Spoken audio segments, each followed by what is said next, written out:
Hello नमस्कार दोस्तों, स्वागत है आप सभी का। दोस्तों इस वीडियो में हम प्रॉफिट एंड लॉस यानी दोस्तों लाभ और हानि के एक महत्वपूर्ण टॉपिक यानी दोस्तों जो बेईमान दुकानदार का टॉपिक होता है, तो इस कंसेप्ट को देखने वाले हैं जो कि हर एग्ज़ाम में दोस्तों इससे क्वेश्चंस बनते हैं। तो चलिए देखेंगे कि किस तरीके से हम इस प्रश्नों को कम समय में आसानी से सॉल्व कर सकते हैं। तो चलिए पहले क्वेश्चन से शुरू करेंगे। तो देखिए दोस्तों, जैसे यहाँ पर हमारा पहला क्वेश्चन है, तो इसमें कह रहा है कि एक दुकानदार अपने वस्तु को क्रय मूल्य पर बेचने का दावा करता है, लेकिन 1 किलोग्राम के लिए 900 ग्राम तौलता है। उसका लाभ प्रतिशत ज्ञात कीजिए। यानी दोस्तों हमसे कह रहा है कोई दुकानदार है, वह यह दावा करता है कि वह वस्तु को क्रय मूल्य पर बेच रहा है। यानी वस्तु को कितने में बेच रहा है? क्रय मूल्य पर ही बेच रहा है। जैसे 100 की वस्तु को कितने में बेच रहा है? 100 में ही बेच रहा है, मतलब 100 की वस्तु को खरीदा और 100 में ही बेच दिया। लेकिन कह रहा है कि जो वज़न है, वज़न में वह 900 ग्राम तौलता है 1 किलोग्राम के वजन। यानी 1 किलोग्राम में कितना ग्राम होता है? तो 1 किलोग्राम में 1000 ग्राम होता है। तो 1000 ग्राम की बजाय वह 900 ग्राम ही तौलता है। यानी उसको देना चाहिए 1000 ग्राम, लेकिन वह दे कितना रहा है? 900 ग्राम ही दे रहा है। तो इस तरीके से प्रश्न में हमें कहा है। तो चलिए देखते हैं क्या कंसेप्ट होता है कि ऐसे प्रश्नों को सॉल्व करने का कम समय में, जिससे हम सॉल्व कर सकें। तो देखेंगे, तो यहाँ पर हम सबसे पहले क्या करेंगे कि देखिए वह 1 किलोग्राम के लिए 900 ग्राम तौलता है। यानी दोस्तों वह 900 ग्राम जो अपने पास से दिया दोस्तों, वह कितना दिया? वह 900 ग्राम ही दिया। कितना दिया? 900 ग्राम। लेकिन उसने जो पैसा लिया वह कितना लिया? 1000 ग्राम का। तो आपको इस तरीके से लिखना है कि उसने जो दुकानदार अपने पास से दिया वह 900 ग्राम ही दिया, और जो पैसा उसने लिया वह 1000 ग्राम का पैसा ले लिया। अब देखिए यहाँ पर 0 से यहाँ पर 0 हम 2 काट लेंगे। अब देखिए यहाँ पर हमारा बचा 9 और 10। तो 9 की वस्तु को उसने 10 में बेच दिया। 9 की वस्तु को 10 में बेच दिया, यानी कितने का लाभ हुआ? तो 1 का यहाँ पर लाभ हो गया, क्योंकि दोस्तों उसने 9 की वस्तु को 10 में बेच दिया, यानी 1 अधिक में बेच दिया। तो ये हमारा हो जाएगा CP। ये आपका जो 9 है ये दोस्तों हमारा CP यानी क्रय मूल्य हो जाएगा, और ये 10 हमारा क्या हो जाएगा? ये विक्रय मूल्य हो जाएगा। तो इस तरीके से 9 की वस्तु को 10 में बेचता है, यानी 1 अधिक में बेचा, और हमारा CP यानी क्रय मूल्य कितना है? 9 है। तो आपको पता है कि हम लाभ और हानि हमेशा क्रय मूल्य पर निकालते हैं। तो 1/9 हो गया। तो यदि आपको फ्रैक्शन याद है कि 1/9 आपका होता है 11 सही 1/9%, यानी 100/9।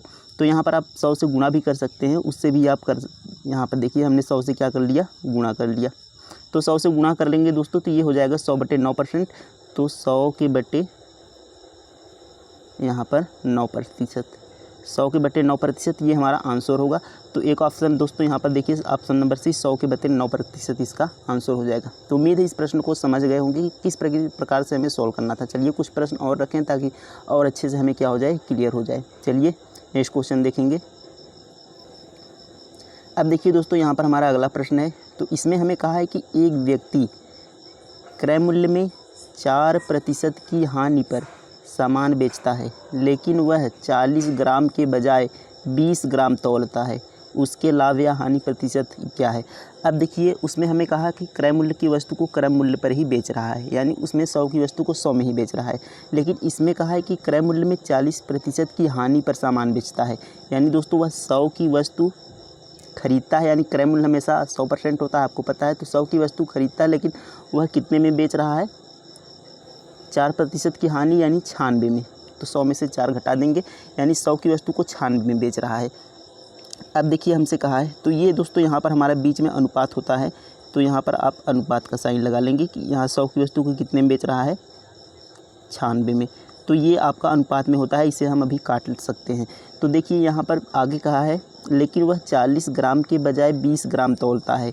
यानी दोस्तों वह 20 ग्राम की वस्तु को अपने पास से दे रहा है, लेकिन पैसे कितने का ले रहा है? 40 ग्राम का। तो यहाँ पर हम 40 रखेंगे। इस तरीके से आपको लिखना है। वह कह रहा है कि 40 ग्राम के बजाय 20 ग्राम तौलता है, यानी जो दुकानदार के पास से गई वस्तु कितनी है? 20 ग्राम की, और पैसा कितने का ले रहा है? 40 ग्राम का। तो इस तरीके से आपको यहाँ पर लिखना है। अब देखिए आगे कहा है कि उसके लाभ या हानि प्रतिशत क्या है। अब यहाँ पर हम इसे सॉल्व करेंगे। कैसे सॉल्व करेंगे? तो यहाँ पर देखिए, अब यहाँ पर हमने 20 एक कम 20, और ये 20 दूना 40। तो इस तरीके से आपको यहाँ पर काट लेना है। जो भी संख्याएं हमारी कटे, जैसे इस साइड की और इस साइड की जो भी संख्याएं कटे उसको हमें काट लेना है। तो यहाँ पर हमने काट लिया, 1 और 2 आ गया ये। अब देखिए यहाँ पर भी हम काटेंगे, तो यहाँ पर हम नहीं काटते हैं क्योंकि हमें और आसान होगा सॉल्व करने में। तो हमने देखिए यहाँ पर इस तरीके से कर लिया। अब दोस्तों यहाँ पर बचा दोस्तों, अब देखिए 100 का गुणा हम 1 में करेंगे, 100 का गुणा हम 1 में करेंगे तो ये हमारा आ जाएगा 100। अब यहाँ पर अनुपात है और यहाँ पर देखिए 96 का गुणा हम 2 में करेंगे तो ये 2 छक 12 हो जाएगा और हासिल 1 2 9 18, 18 एक कितना हो जाएगा 19 हो जाएगा। एक हासिल था तो उसको जोड़ लेंगे तो एक 19 हो गया। अब देखिए यह 100 की वस्तु को इसने कितने में बेच दिया, 192 में। तो 100 की वस्तु को 192 में बेच दिया, यानी कितना अधिक में बेचा है, तो आप कहेंगे दोस्तों यहाँ पर 92 अधिक में बेचा है। यहाँ पर कितना अधिक में, तो 92 अधिक में, तो 92 अधिक में बेचा है। 100 की वस्तु को 192 में यानी 92 अधिक में बेचा है। तो 92 अधिक कितने पर, क्रय मूल्य कितना है 100 है, वस्तु कितने की थी 100 की, तो यहाँ पर 92/100 करेंगे और यहाँ पर गुणा 100 कर लेंगे क्योंकि हमें प्रतिशत में बताना है। तो यहाँ पर गुणा 100 करेंगे तो दोस्तों 100 से क्या हो जाएगा, 100 यहाँ पर कट जाएगा, केवल हमारा बचेगा 92%। तो 92% और ये लाभ होगा कि हानि, तो यहाँ पर दोस्तों लाभ होगा क्योंकि 100 की वस्तु को 192 में बेचा है तो यहाँ पे 92 का क्या था, हमारा लाभ था। तो इस तरीके से 92% का लाभ हो गया। ऑप्शन नंबर सी इसका सही उत्तर हो जाएगा। तो इस तरीके से आपको इन प्रश्नों को सॉल्व करना है। उम्मीद है ये प्रश्न भी आपको समझ में आ गया होगा। चलिए एक और प्रश्न देखेंगे। अब देखिए दोस्तों यहाँ पर हमारा अगला प्रश्न है कि एक दुकानदार, दोस्तों ये सारे क्वेश्चंस एग्जाम में पूछे गए हैं और ये अलग अलग टाइप के क्वेश्चंस हैं। तो क्वेश्चन है कि एक दुकानदार लागत मूल्य पर चावल बेचता है लेकिन वह गलत वजन तौलने वाली मशीन का उपयोग करता है और इस प्रकार 25% का लाभ प्राप्त करता है। ज्ञात कीजिए कि वह 1 किग्रा में कितने ग्राम चावल दे रहा है। तो इस बार हमें उसका लाभ दिया है और हमसे पूछ रहा है कि 1 किग्रा में कितने ग्राम चावल दे रहा है। तो सबसे पहले मैं आपको इसको समझा देता हूँ, फिर आपको एक आसान तरीका बताऊँगा कि किस तरीके से आप इसे सेकंडों में सॉल्व कर सकते हैं। तो देखिए फिर वही बात इसने कही है कि जो वह चावल लागत मूल्य पर चावल बेचता है, यानी दुकानदार लागत मूल्य पर जिस दाम पर वस्तु को ख़रीदा था, तो हमने माना कि 100 में ख़रीदा था और 100 में ही क्या कर दिया, बेच दिया। तो मैंने आपको बताया कि यह अनुपात में होता है, तो इसे हम काट लेते हैं। तो 1 और यहाँ पर 1 मतलब 1:1 का अनुपात हो गया। तो आप एक चीज़ इसमें ध्यान रखें कि जब भी आपका 1:1 का यहाँ पर बने तो मैं आपको एक तरीका बताऊँगा कि किस तरीके से आप कम समय में क्वेश्चन को सॉल्व कर पाएंगे। पहले आपको यहाँ पर समझा देता हूँ। फिर अब देखिए कहा है, अब तौलने वाली मशीन का उपयोग करता है और इस प्रकार 25% का लाभ प्राप्त करता है। ज्ञात कीजिए कि वह 1 किग्रा में कितने ग्राम चावल दे रहा है।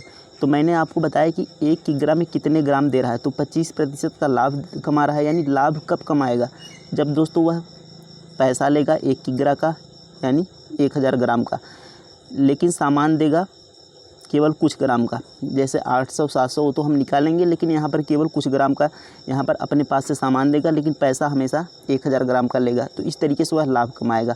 अब देखिए वही लाभ हमें बता रहा है कि 25% का लाभ कमा रहा है। कितने का, 25% का। तो हम 25% का फ्रैक्शन ले लेते हैं यानी भिन्न। तो यहाँ पर देखिए 25% का लाभ मतलब 100 की वस्तु को कितने में बेच रहा है, 125 में। 25% का लाभ 100 पर होगा तो 25 का लाभ होगा, तो 100 की वस्तु को 125 में बेचेगा। तो यहाँ पर अगर हम इसे सॉल्व करेंगे तो ये देखिए काट लेंगे तो 25 चौक के 100 ये हो जाएगा और 25 पंजे 125। तो 4 और 5 का हमारा यहाँ पर अनुपात आएगा। अब देखिए इस 5 का अनुपात जो है ये आपका बराबर होगा 1000 के, क्योंकि एक यहाँ पर जो ऊपर का वैल्यू है ये 1 है और इस 1 यहाँ पर गुणा करने पर तब आपका ये अनुपात आता है। इन दोनों संख्याओं का जब हम गुणा करते हैं तो आपका ये नीचे वाला अनुपात बनता है। तो इस तरीके से जो 5 का आपका मान होगा वह 1000 के बराबर होगा। अब 5 का 1000 के बराबर है तो कितने गुना है दोस्तों, ये है आपका 200 गुना। अब इसी तरीके से हम 4 का 200 गुना करेंगे, तो 4 का 200 गुना करेंगे तब जाकर आपका यक्स का मान आ जाएगा। तो 4 का जब हम 200 गुना करेंगे तो 2 चौक कितना हो जाएगा 800। तो इस तरीके से आपका 800 ग्राम, तो आंसर जो होगा 800 ग्राम, यानी 800 ग्राम की वस्तु को वह 1000 ग्राम में 800 ग्राम अपने पास से दे रहा है और 1000 ग्राम के पैसे ले रहा है और इस तरीके से उसे 25% का लाभ हो रहा है। तो इस तरीके से ये क्वेश्चन हमारा था।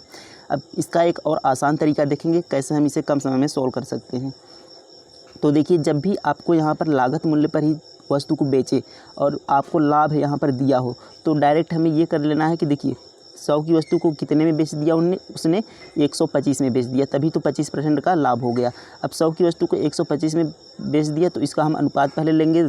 तो देखिए 25 चौके 100 और 25 पंजे 125। यदि आपको फ्रैक्शन याद है 25% का 1/4, तो आप 4 की वस्तु को 5 में इस प्रकार से भी लिख सकते हैं। तो देखिए 4 की वस्तु को 5 में बेच दिया, तो 5 में बेचने के लिए उसे लाभ है उसमें, तो यानी 5 में बेचा होगा तो उसने 1000 ग्राम का पैसा लिया होगा। तो 1000, ये 5 बराबर कितना हो जाएगा 1000, क्योंकि दोस्तों वह जब बेचा होगा तो वो पैसा कितने का लिया होगा 1000 ग्राम का, तभी तो उसे लाभ हो गया। तो यहाँ पर ये 200 गुना है, और इस तरीके से यहाँ पर 400 का हम 4 का हम 200 गुना कर देंगे, तो ये 4 दूना कितना हो जाएगा 800। तो 800 दोस्तों इसका 800 ग्राम आंसर होगा। तो 800 ग्राम की उसने वस्तु को 1000 ग्राम में बेच दिया, तो 800 दोस्तों इसका आंसर ऑप्शन नंबर ए सही उत्तर हो जाएगा। यानी आपको इस तरीके से यहाँ पर सॉल्व करना था। तो उम्मीद है दोस्तों ये सारे प्रश्न आपको समझ में आए होंगे और इस टाइप के आप सारे क्वेश्चन सब आसानी से बना पाएंगे। तो वीडियो कैसा लगा दोस्तों कमेंट में ज़रूर बताएं। Thank you.